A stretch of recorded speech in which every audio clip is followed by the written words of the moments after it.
The whole idea of a Bulk and Skull type of characters in the 18th season, 2011, of Big Jack and Skinny Mac. Hey man, you know, those archetypes are what they are. You know, it's Abbott and Costello, Laurel and Hardy, Gilligan and Skipper, I mean, you name it, right? Yeah, that's a great irony. For us, we kept saying, you know, Abbott and Costello, Laurel and Hardy. For the next generation, they'll always call every fat skinny guy Bulk and Skull.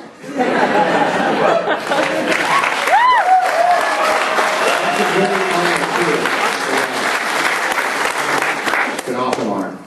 Let's go over this way. That guy right there with the stash, the mustache. Right, you've already touched on it briefly. One of the things I have noticed is you probably have done more stunt work than any other actor in these that wasn't a monster or a ranger.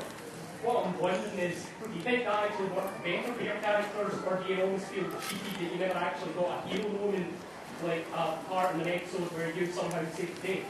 Well, we kind of did, right? What was the two-parter about Countdown to Destruction, right? That was like our one kick-ass moment. Like one shot, right? The traveling shot where everybody's like, ah! And I'm like, whoa! I'm sorry, we had things to turn around. And like after we did that, we were like, all right, that's right, we're back.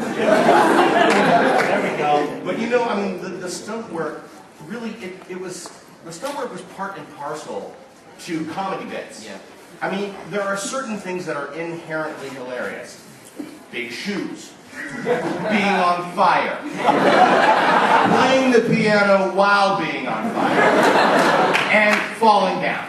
I mean, falling down is pretty much one of those, like, quintessential, you know, funny things. I mean, every time you fall down, you're instantly embarrassed. Anytime you see somebody fall down, you're instantly laughing at their dumb asses when they fall down. So, somebody with big shoes, funny. Playing piano, funnier. Well, and we should not be heroes. I mean, Bulk and Skull are the kind of down and out everyman. Let's face it, okay? We are not all Power Rangers. We like to dream, but we know it's a dream. We know who we are. And we want to be working next season.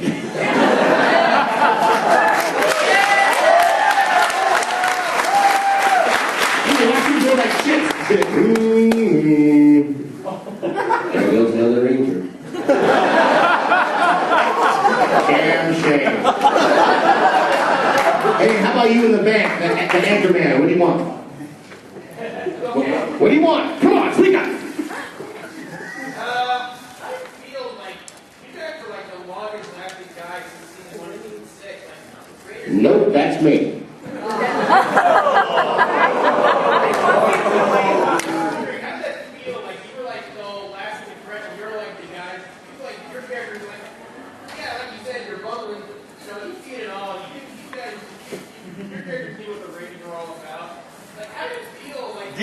Did we ever really get it though? I mean, we kind of did, I think.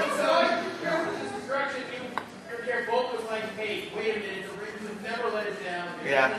Right on, good point. But I was wondering, like, from your perspective, how did it feel like when all these, for whatever reason, all these Rangers kept leaving and you guys stayed till season 6? And Bulk, I know you had a couple of cameos in Lost Galaxy still. Yeah, I call that the couch season, since that's what it is.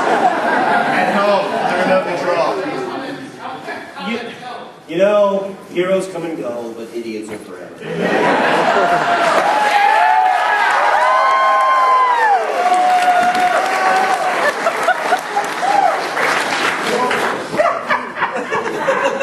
It's so shockingly and horribly true. Woo! Yes! That's what a PhD gets you.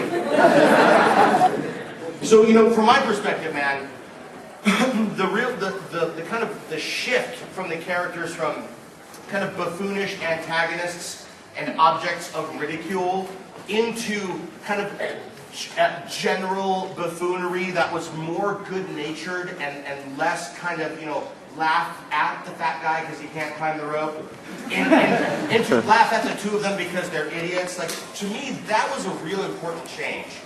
And we actually, some seasons work better than others. You know, like the private detective thing, Goldar in a closet, a little weird. And they had to do something with, hey, Kerrigan, where's Kerrigan? But but still, it was really nice to have it kind of shift into something that was more good-natured and more honest. You know, because everybody knows Narvi is a full-on punk. Like, he sets things on fire for fun. I'm not kidding, he does that. So really, and I'm not as much of a punk myself. I was bullied as a kid, and so I really did not appreciate playing the part of a bully, because bullies suck. Yeah!